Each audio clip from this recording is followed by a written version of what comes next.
하나님 말씀은 열왕기하 5장 8절에서 16절까지입니다.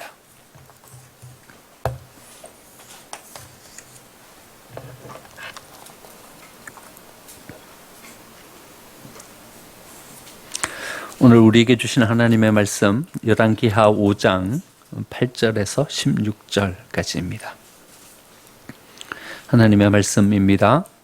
하나님의 사람 엘리사가 이스라엘 왕이 자기의 옷을 찢었다 함을 듣고 왕에게 보내 이르되 왕이 어찌하여 옷을 찢었나이까? 그 사람을 내게로 오게 하소서. 그가 이스라엘 중에 선지자가 있는 줄을 알리이다 하니라. 나아만이 이에 말들과 병거들을 거느리고 이르러 엘리사의 집 문에 서니 엘리사가 사자를 그에게 보내 이르되 너는 가서 요단강에 몸을 7번 씻으라. 내 살이 회복되어 깨끗하리라 하는지라. 나아만이 노하여 물러가며 이르되 내 생각에는 그가 내게로 와서 서서 그의 하나님 여호와의 이름을 부르고 그의 손을 그 부위 위에 흔들어 나병을 고칠까 하였도다. 다메섹강 아바나와 바르발은 이스라엘 모든 강물보다 낫지 아니하냐. 내가 거기서 몸을 씻으면 깨끗하게 되지 아니하랴 하고 몸을 돌려 분노하여 떠나니 그의 종들이 나와 말하여 이르되 내 아버지여 선지자가 당신에게 큰 일을 행하라 말하였다면 행하지 아니하였으리이까. 하물며 당신에게 이르기를 씻어 깨끗하게 하라 함이리이까 하니 나아만이 이에 내려가서 하나님의 사람의 말대로 요단강에 7번 몸을 잠그니 그의 살이 어린 아이의 살같이 회복되어 깨끗하게 되었더라. 나아만이 모든 군대와 함께 하나님의 사람에게로 돌아와서 그의 앞에 서서 이르되 내가 이제 이스라엘 외에는 온 천하에 신이 없는 줄을 아나이다. 청하건대 당신의 종에게 예물을 받으소서 하니 이르되 내가 섬기는 여호와께서 살아계심을 두고 맹세하노니 내가 그 앞에서 받지 아니라 하였더라. 나아만이 받으라 강권하되 그가 거절하니라. 아멘. 옆에 계신 분들과 함께 인사 나누겠습니다. 은혜의 자리에 잘 오셨습니다. 여기가 은혜의 자리인 줄 믿습니다. 예. 여러분 한 주 동안 얼마나 힘드셨습니까? 날씨는 덥고 코로나 때문에 삶은 제한되고, 하지만 오늘 하나님께서 우리 가운데 임재해 주시는 이 임재의 은혜를 통해서 우리에게 새 힘을 주시고 우리의 모든 어려움이 극복되는 시간이 되기를 간절히 기원드립니다. 여러분 한 주 동안 우리의 삶은 얼마나 갑갑하고 또 당황스러웠습니까? 하지만 당황스럽고 길을 찾지 못하는 이 모든 환경이 이제 오늘 함께 하나님의 말씀을 듣고 또 하나님의 성령의 임재함을 통해서 우리가 길을 찾고 하나님께서 주시는 은혜로 새롭게 되기를 간절히 기원드립니다.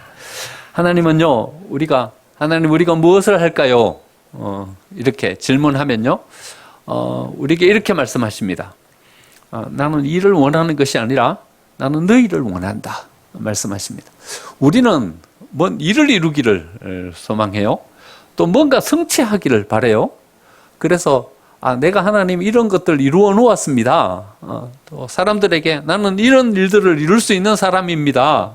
이렇게 사람들 앞에 나서기를 원하고 하나님 앞에 뭔가를 세우기를 원해요. 하지만 하나님은요, 우리에게 어떤 일을 원하시는 것이 아니라 나는 너를 원한다. 그렇게 말씀하셔요. 그러니까 우리에게 뭔가 일을 주시고 또 뭔가 사건, 상황을 경험하게 하시는 것은 하나님께서 우리를 하나님께로 좀 더 가까이 부르시기 위해서, 하나님과 우리하고의 더 친밀한 관계를 맺어가기 위해서 하나님은 여러 가지 상황도 주시고요, 여러 가지 일도 우리에게 위탁해 주십니다. 우리는요, 상황이 중요해요. 우리는 일이 중요해요. 우리에게 닥친 모든 사건들이 중요해요. 하지만 하나님은요, 우리를 위해서, 우리를 하나님께로 더 가까이 끌어당기시기 위해서 그 상황을 주시는 것이지, 여러분, 상황이 중요한 것이 아닌 것입니다.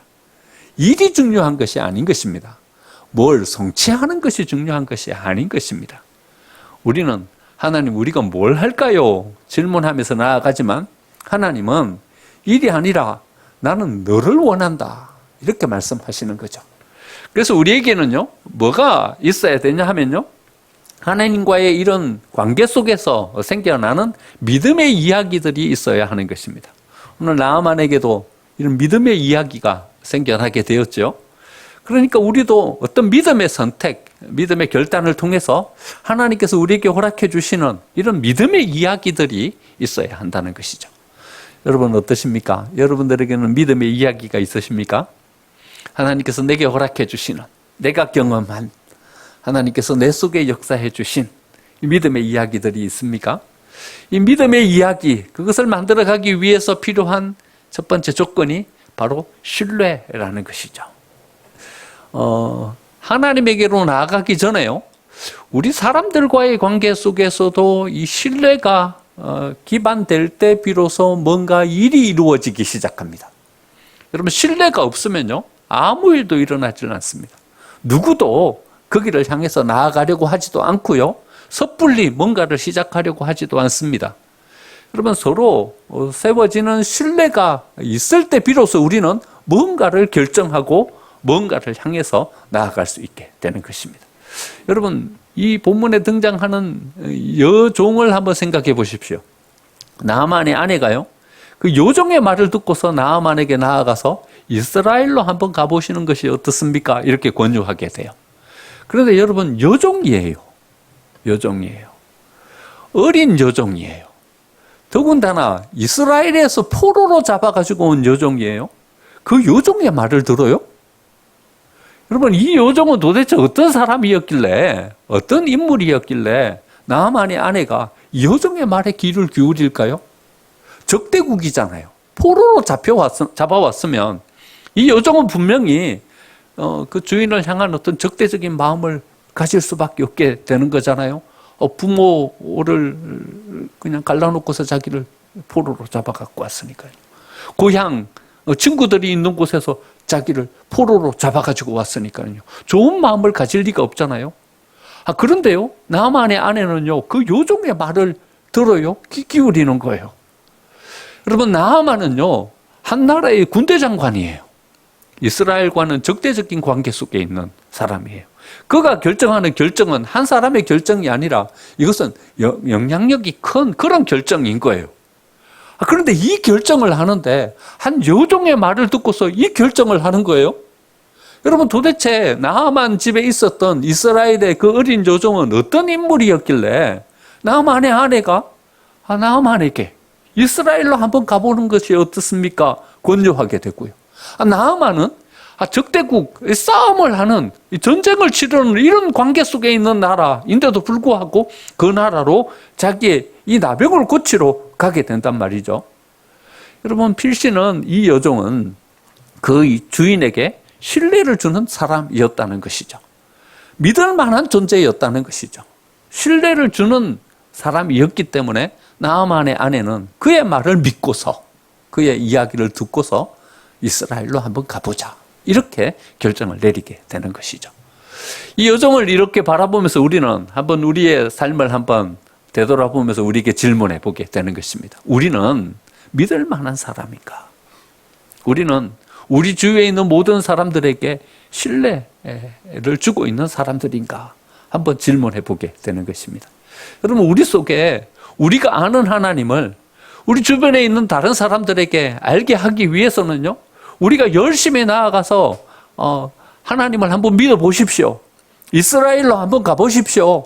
아니, 교회로 한번 와보십시오. 이야기해도 그 사람들은 꿈쩍도 하지 않을 것입니다. 먼저 우리가 믿을 만한 사람이 되어야지, 우리가 신뢰할 만한 사람이 되어야지 우리가 다른 사람들을 주께로, 교회로 인도할 수 있는 사람으로 설 수 있게 되는 것입니다. 이 여종처럼 신뢰할 수 있는, 믿음이 가는 그런 사람으로 세워지는 우리 생명샘의 모든 가족들이 되시기를 간절히 축원드립니다. 이 하나님을 믿는 믿음도 똑같은 것이죠. 우리가 사람을 관계에 맺으면서 이 사람이 믿을 만하다 이래 생각이 되면 그 사람이 우리에게 뭔가 이야기할 때 우리는 그 사람의 이야기를 쫓아서 뭔가를 시작하기도 하고요, 뭔가를 결정하기도 합니다. 이와 마찬가지로 하나님 또한 우리에게 신뢰할 수 있는 대상일 때 비로소 그 하나님을 향한 어떤 믿음의 시작을 할 수 있게 되는 것이죠. 하나님께서 우리에게 어떤 말씀을 주셔요. 말씀을 주시는데요, 우리는 사실은 잘 못 믿어요. 못 믿기 때문에요, 우리는 못 시작하는 거예요. 하나님을 향한 신뢰가 부족해요. 부족하기 때문에요, 우리는 하나님을 믿고서 뭔가를 과감하게 도전하지 못하는 것입니다. 믿는다 말하지만 우리가 지난주에 한번 생각해 봤듯이요, 우리의 지식에만 머무르고 있는 거예요. 우리는 지식으로 알고 있어요. 이거는요, 사유의 세계예요. 하지만 믿음은요, 우리의 삶이에요. 우리가 믿는다라고 말하는 것은 하나님이 우리에게 뭔가를 이야기하실 때 담대하게 첫 발을 내디딜 수 있어야 하는 것이고요, 시작할 수 있어야 그것이 믿음인 것입니다. 여러분, 하나님을 믿고 계십니까? 우리가 얼마만큼 하나님을 신뢰하고 있는가 하는 것을요, 두 가지 지표로 한번 점검해 볼 수 있어요. 첫 번째는요, 하나님이 우리를 아프게 해도 하나님을 원망하지 않을 수 있어야 돼요. 그래야 우리는 하나님을 믿는 거예요. 우리를 힘들게 해요. 고난 가운데 빠뜨리셔요. 그래도 그 하나님을 향한 원망이 아니라 신뢰를 가지고 갈 수 있을 때 비로소 우리는 하나님을 믿고 있구나, 이렇게 우리는 점검할 수 있게 돼요. 여러분, 씨를 뿌리면요, 그 씨는 그 뿌리를 땅속으로 뻗어 내리는 거죠. 여러분, 뿌리가 땅속으로 뻗어가기 시작하면 땅은 얼마나 고통스럽고 아프겠습니까? 여러분, 가시만 하나 작은 것이 우리의 몸에 박혀도요, 우리는 그 성가신 아픔 때문에 참지 못하고 그 가시를 빼내지 않습니까? 근데 뿌리가 땅속으로 파고들기 시작하면요, 여러분, 땅은 얼마나 아프고 힘들겠습니까? 하지만 그 아픔을 참고 견디면요, 그 땅은 뭔가를 키워낼 수 있는 땅으로 세워지게 되는 것이고요, 거기에 어떤 나무가 열매 맺게 되는 것이고요, 풍성한 어떤 결실을 가져오는 땅으로 세워지게 되는 것입니다. 여러분, 아프면 다 나쁜 것입니까? 고통스러우면 그것은 몹쓸 것입니까? 우리는 본능적으로요, 우리를 아프게 하는 것은 우리를 해롭게 하는 것이라는 그런 본능을 가지고 우리의 몸을 방어하면서 지켜가요. 하지만요, 아픈 것이 다 나쁜 것은 아닌 것입니다. 고통스러운 것이 다 우리를 해롭게 하는 것은 아닌 것입니다. 여러분, 우리는 칼을 들고서 우리에게 나오는 사람에게 우리의 몸을 내어 맡기기도 합니다. 우리의 장기를 끄집어내가지고요, 장기를 잘라버리고요, 우리의 몸 가운데 엄청나게 고통을 주는 사람들이 있죠. 의사들 말이죠. 그 사람들에게 우리는 우리의 몸을 그냥 내어 맡겨요. 여러분, 어째 그 의사들에게 우리의 몸을 내어 맡길 수 있어요? 칼을 들고서 우리에게 나오는데 말이죠. 그 의사들에게 우리의 몸을 내어 맡길 수 있는 것은요, 그 의사를 신뢰하기 때문이에요. 믿기 때문이에요.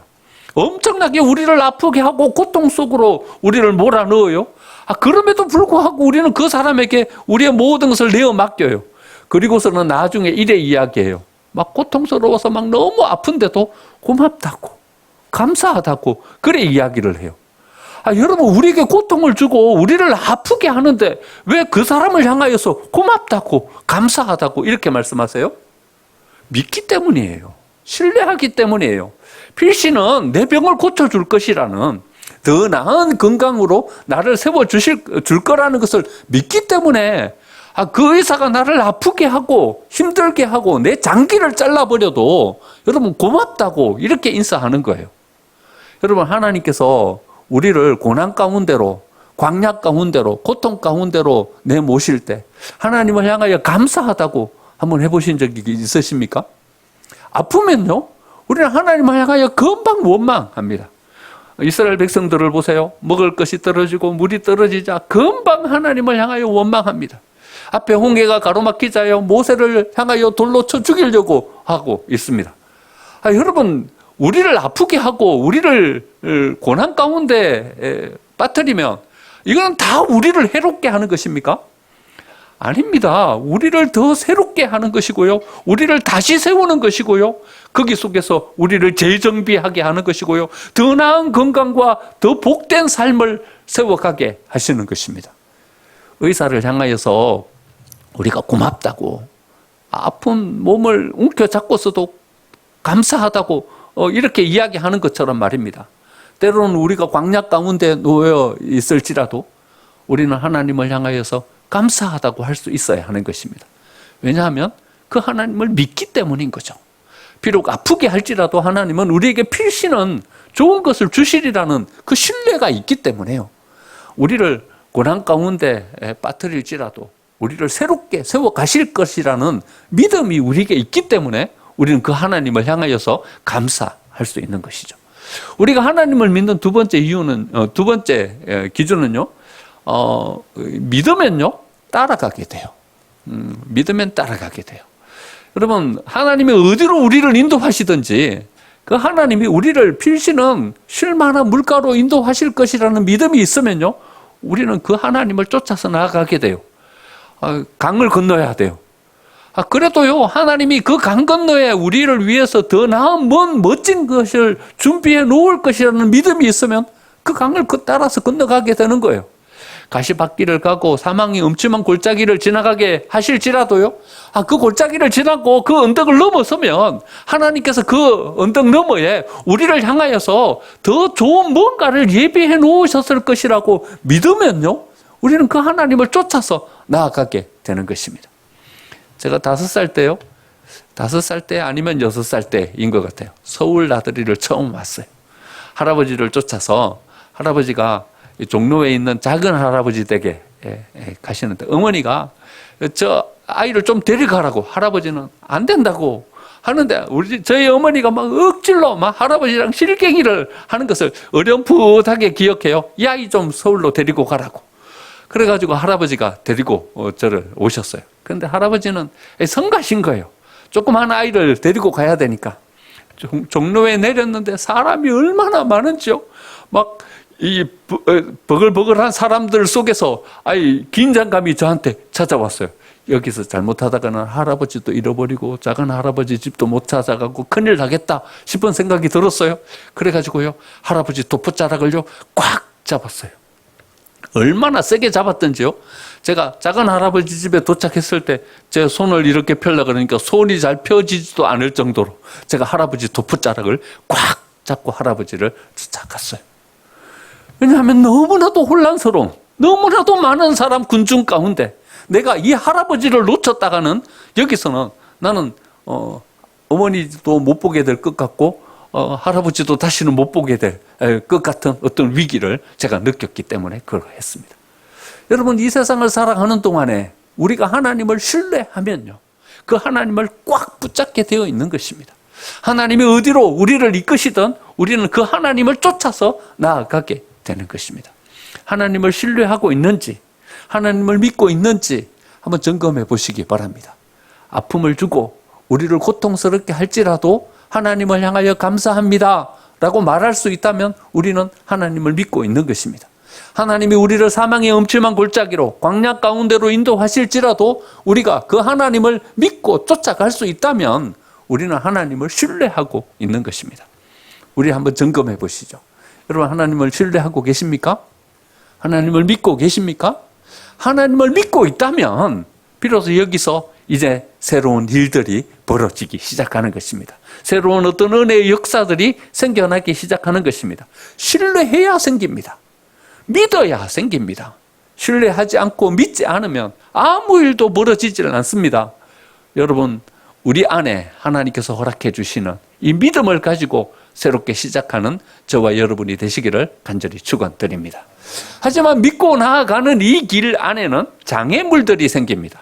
어떤 장애물들이 생기냐 하면요, 우리의 자아라는 장애물들이 생기는 거예요. 내 생각이라는 장애물들이 생기는 거예요. 믿고 왔어요. 왔는데 길이 한 길밖에 없는 것이 아니라 양갈래 길로 갈라지는 거예요. 내 생각의 길이 있는 거예요.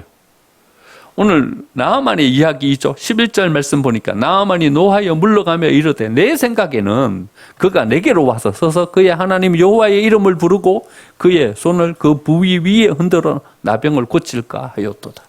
나아만의 생각이 있는 거예요. 내 생각에는, 내가 그래도 한 나라의 군대 장관인데, 일개의 선지자가 나한테 나와가지고 뭔가 어떤 납득할 만한 조처를 취해야, 처방을 취해야 되는 것이지. 가서 요단강에서 씻고 오라니. 자존심이 확 상해버리는 거예요. 나를 얼마나 더럽고 좀 추하게 봤으면 요단강에 가갖고 7번이나 씻고 오라고 하냐. 막 화가 잔뜩 난 거예요. 여러분, 이 장애물들이 우리 안에 생기게 되는 거예요. 내 생각에는.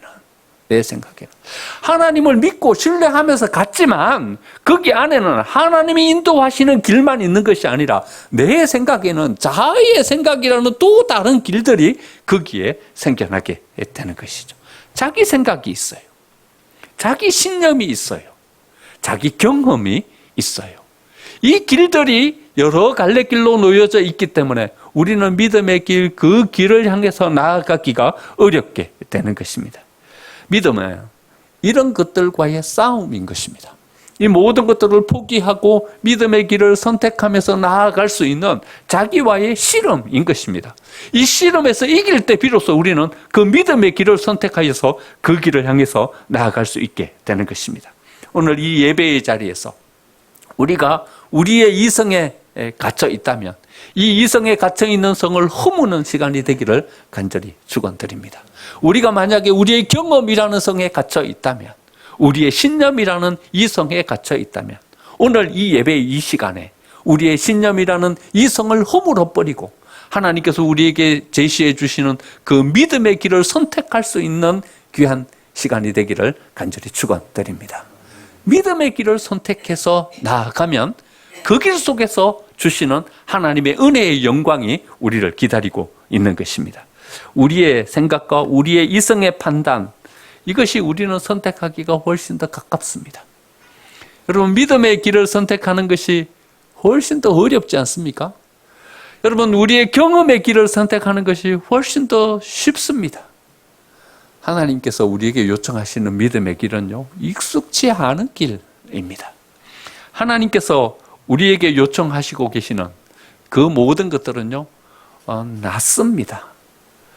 여러분, 간절히 여러분들에게 요청드리기는 하나님이 낯설지 않은 분으로 우리 앞에 세워지게 되기를 간절히 축원드립니다. 우리가 믿음의 길을 선택하고 또 믿음의 길을 선택하다 보면요, 하나님은 어느새 낯설지 않은 분으로 우리 안에 이렇게 세워지게 되는 것입니다. 여러분, 우리가 하나님을 믿고 나아가는 이 길이 여러분 얼마나 낯서십니까? 얼마나 익숙치 않으십니까? 여러분, 우리가 하나님을 믿고 있다 말하지만 우리는 익숙지 않은 낯선 이 길을 여러분 외면하고 있는 것입니다. 그리고 우리가 익숙한 우리의 경험의 길, 우리의 신념의 길, 이 길을 선택하면서 나아가면서 우리는 이것이 하나님께서 내게 허락해 주신 길이다, 이렇게 자기 체면을 걸고 있는 것입니다. 여러분, 그 길이 아닙니다. 그 길로 가시는 그 길 끝에서 우리는 하나님의 역사를 체험할 수 없습니다. 만약에 우리가 실험하지 않고 그 길을 쉽게 훅 가고 있다면 그건 믿음의 길이 아닙니다. 믿음의 길을 선택하기 위해서는요, 우리 아이의 치열한 싸움이 있어야 하는 것입니다. 나하만은 그냥 돌아가려고 그랬어요. 여러분, 요단강 가가지고 7번 몸을 씻는 이 일은요, 쉽지 않은 선택인 거예요. 믿음의 길은요, 낯선 길이고 익숙치 않은 길이에요. 그 길을 선택해서 나아가기 위해서는 자기와의 치열한 싸움이 있고 난 그 다음에 선택할 수 있는 길인 것입니다. 여러분, 아브라함은 믿음의 조상이잖아요. 여러 성경에 나와 있는 인물 중에서 가장 믿음이 좋은 사람 꽂으라면 아브라함을 꽂을 수 있을 것입니다. 아브라함도요, 하나님께서 그에게 말씀해 주신 모든 것을 믿는데 25년이 걸렸어요. 75세에 불림을 받아서요, 100세에 이삭을 낳았어요. 왜 하나님은 100세에 이삭을 주셨을까? 100세에 이삭을 주신 이유는요, 아브라함의 그 믿음이 아직 완성되지 않은 거예요. 그가 하나님께서 내게 허락해 주실 후사를 확실한 믿음을 가지고 받아들이지 않고 있는 거예요. 좀 하나님께서 늦어지니까는요, 이스마엘을 낳아버렸어요. 좀 하나님께서 늦어지시니까는요, 포기해버렸어요. 내 상속자는 다메섹 엘리에셀이다. 이삭을 낳는 것을 포기해 버리는 거예요. 여러분, 믿음을 가지고 믿음의 자리에 서는 것은 쉽지 않은 일인 거예요. 자기하고의 치열한 싸움이 있어야 되는 거예요. 그 길 다음에 선택한 그 길이 믿음의 길인 거예요.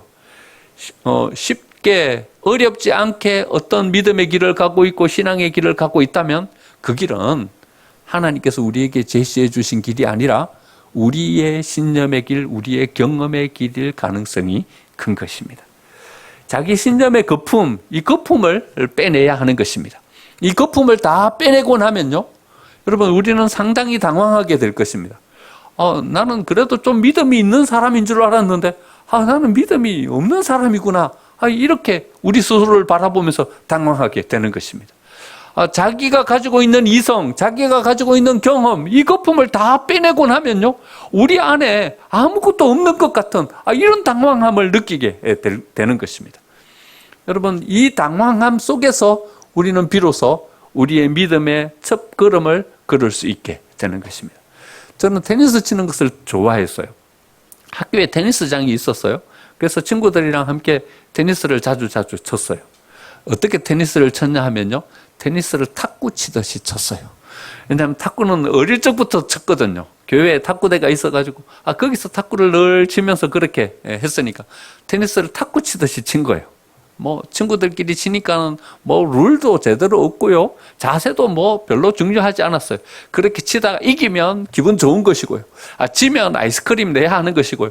그래 테니스를 치다가 이제 부목사가 돼가지고 교회 집사님들이랑 같이 이 테니스를 치는데요, 교회 집사님들을 이겨먹을 수가 없는 거예요. 그분들은 레슨을 오랫동안 받아가지고 이미 몸에 딱 자세가 갖추어져 있는 거예요. 그래가지고 안 되겠다, 나도 레슨을 받아야 되겠다, 이래 생각하고서는 테니스 레슨을 받으러 갔어요. 레슨을 받으러 갔는데 한 3개월 정도 제가 받았던 것 같아요. 3개월 레슨을 받고서는 포기해버렸어요. 왜 포기했냐면요, 3개월 레슨 받으면서 들은 얘기는 이거 하나밖에 없어요. 그래 하시면 안 됩니다. 이 얘기밖에 들은 게 없어요. 라켓 똑바로 세우셔야 됩니다. 그렇게 늘어뜨리면 안 되십니다. 허리 숙이셔야 합니다. 그렇게 뻣뻣하게 서 계시면 안 됩니다. 안 된다는 얘기만 3개월 동안 들은 거예요. 그래 하시면 안 됩니다. 그래 쓰시면 안 됩니다. 라켓 그래 잡으시면 안 됩니다. 안 된다는 얘기만 3개월 동안 들은 거예요. 그동안에 제가 쳤던 테니스는요, 다 잘못된 모습이었어요. 잘못된 자세, 잘못된 모양, 잘못된 그립, 잘못된 모양으로 모든 것을 치고 있었던 것이죠. 그걸 다 내려놓고 나니까는요, 나는 테니스를 도무지 칠 수 없는 그런 존재로 전락해버리고 말았어요. 여러분, 우리의 믿음이라는 것이 이런 것은 아닐까요? 좀 하고 있는 것 같아요. 좀 믿고 있는 것 같아요. 내가 그래도 수십 년 하나님을 믿었는데 이 정도면 괜찮은 믿음인 것 같아요. 그런데요, 진짜 믿음의 실험을 하고 보면요, 이것은 믿음이 아니라 신념이라는 것을 발견하게 되는 것이고요, 이거는 믿음이 아니라 내 경험이라는 것을 발견하게 되는 것이고요, 이건 믿음이 아니라 내 이성적인 판단이라는 것을 발견하게 되는 것입니다. 이 거품을 다 빼버리고 날 때 비로소 우리는 믿음의 자리에 설 수 있게 되는 것입니다. 나아만이 내 생각에는 이렇게 말하면서 요단강이 아니라 도로 자기 고향으로 돌아가려고 했던 것처럼 우리 또한 이런 믿음의 실험을 통해서 우리는 진정한 믿음의 자리에 서게 되는 것입니다. 믿음의 자리에 서면요, 믿음의 그 결과는 뭔가 하면 바로 생명입니다. 14절 말씀 보니까 나아만이 이에 내려가서 하나님의 사람의 말대로 요단강에 7번 몸을 잠그니 그 살이 어린 아이의 살같이 회복되어 깨끗하게 되었더라. 여러분, 믿음을 가지고 순종하면서 요단강에 내려가서 7번 몸을 잠궜더니 여러분, 나아만에게 생긴 것이 뭡니까? 나아만에 생긴 것은요, 구원입니다. 나아만에게 생긴 것은요, 생명입니다. 이전에는요, 나병이 걸리면 죽는 거예요. 죽음이었는데 믿음의 길을 선택해가지고 갔더니요, 그 길 끝에서 무엇을 찾게 되냐 하면요, 자기의 생명을 얻게 된 것입니다. 구원을 받게 된 것입니다. 여러분, 희망입니까? 희망입니까? 희망이 아니라요, 생명입니다. 여러분, 우리는 믿음을 가지면서 어떤 희망을 가지게 됩니다. 믿으면 희망이 생긴다. 여러분, 믿음의 결과는 희망이 아닙니다. 희망은요, 믿음 아닌 다른 곳에서도 얼마든지 얻을 수 있는 것입니다. 여러분, 장애를 넘어설 수 있게 하는 능력입니까? 여러분, 믿음의 그 결과는 장애물을 넘어서는 어떤 능력이 아닙니다.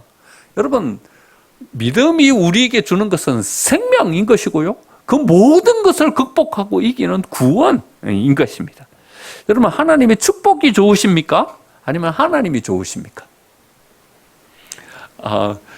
이렇게 질문 드리면 갑자기 좀 당황스러워지죠. 야, 하나님이 좋다고 해야 되는가, 하나님의 축복이 좋다고 해야 되는가 당황스럽습니다.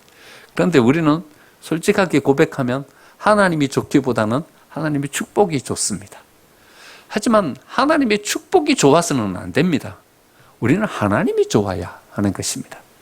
여러분, 아내와 남편 만나서 결혼할 때 여러분 뭘 보고 아내를 맞아들여 결혼을 하셨습니까? 뭘 보고 남편을 맞아들여 결혼하게 되셨습니까? 남편이 좋았습니까? 아내가 좋았습니까? 아니면 남편이 가진 가문이 좋고 아내가 가진 가문이 좋았습니까? 여러분, 사람이 좋아야 합니다. 사람이 좋아야 행복한 결혼 생활을 할 수 있게 됩니다. 여러분, 사람이 좋아서 결혼하지 않고 그 가문이 좋아서 결혼하면요, 결혼해가지고 오랜 시간이 지나도 결혼 생활의 행복이라는 것이 뭔지를 모르고 결혼 생활을 하게 되는 것입니다. 조건이 좋아가지고 결혼을 하게 되고 어떤 상황을 보고서 결혼하게 되면요, 결혼 생활이 주는 진미를 한 번도 느껴보지 못하고 몇십 년을 그렇게 살아가게 되는 것입니다. 여러분, 하나님이 주신 축복이 좋아가지고 하나님을 믿고 신앙생활을 하면요, 신앙생활의 진미를 느끼지를 못하는 것입니다. 하나님이 좋아야 합니다. 하나님이 좋고 그 하나님을 신뢰하면서 나아가면요, 신앙생활의 진미를 우리가 느낄 수 있게 되는 것입니다. 그 다음에는요, 상황은 아무것도 아닌 게 돼버리는 것이고요, 우리 안에 주어지는 여러 가지 어려움과 고통쯤은 우리 안에 눈에 들어오지도 않는 것이 돼버리고 마는 것입니다. 하나님이 좋으면 하나님이 주시는 더 큰 은혜의 영광 가운데 서게 되는 것이고요, 그 큰 영광, 은혜, 모든 것은요, 우리가 가지는 자잘한 모든 것은 아무것도 아닌 것으로 전락시켜 버릴 수 있는 존귀하고 소중한 것이 되는 것입니다. 믿음은 우리에게 희망을 주지만 희망은 믿음이 아닙니다. 여러분, 믿음은 우리에게 열정을 주지만 열정이 믿음으로부터 다 나오는 것은 아닌 것입니다. 믿음은 우리에게 능력을 주지만 능력이 믿음은 아닌 것입니다. 오히려 그 믿음을 통해서 우리는 하나님을 만나게 되는 것이고요, 그 하나님께서 우리에게 허락해 주신 값진 소중한 것을 얻게 되는 것입니다. 우리가 하나님을 믿으면서 부스러기에 우리의 관심을 두면 안 되는 것입니다. 여러분, 저는 어떤 그 신앙생활을 하면서 하나님으로부터 큰 은혜를 받은 한 집사님을 보고 있어요. 하나님이 얼마나 많은 은혜를 주셨는지, 어쩜 저렇게 많은 은혜를 하나님께 받아 누리는가 싶은 생각이 들어요. 그런데요, 그 집사님은 불평이 많아요. 불평이 많아요. 불평이 많은데 그 불평이 뭔가를 가만히 들어보면 다 부스러기에 대한 불평이에요. 더 많은 은혜를 원하는 거예요. 더 많은 선물을 원하는 거예요. 더 많은 어떤 뭔가가 자기한테 주어지기를 원하는 거예요. 부스러기가 적다는 거예요. 부스러기가 적다는 거예요. 더 많은 부스러기가 자기한테 있기를 원하는 거예요. 여러분, 하나님을 믿고 하나님을 향해서 나아가면서 여러분들이 가지고 계시는 모든 불평이 이런 불평 아닙니까? 부스러기가 적다는 불평이에요. 여러분, 부스러기, 이것은요, 우리에게 없어도 상관이 없는 것입니다. 우리에게 더 소중한 뭔가가 주어진다면, 여러분, 우리에게 주어지는 자잘한 이 모든 것들은 우리의 인생에 아무것도 아닌 것이 될 수도 있는 것입니다. 예수님 비유 중에 이런 비유를 드셨죠. 어떤 사람이 밭을 갈다가 그 밭에서 보물을 발견하게 되는 거예요. 보화를 발견하자 자기 집에 있는 모든 재산을 다 팔아서 그 밭을 사게 됩니다. 여러분, 이 비유에서 우리가 잘 주목해서 봐야 될 것은요, 자기 집에 있는 모든 가산을 다 팔아버렸다는 거예요. 다 팔아버렸다는 거예요. 그동안에 소중하게 여기면서 자기 집에 하나씩 둘씩 모았던 그 모든 자기의 재산을요, 가산을요, 다 팔아버렸다는 거예요. 아무것도 아닌 거예요. 이거는요, 아무것도 아닌 거예요. 뭘 발견했기 때문에요? 그 밭의 부활을 발견했기 때문에요.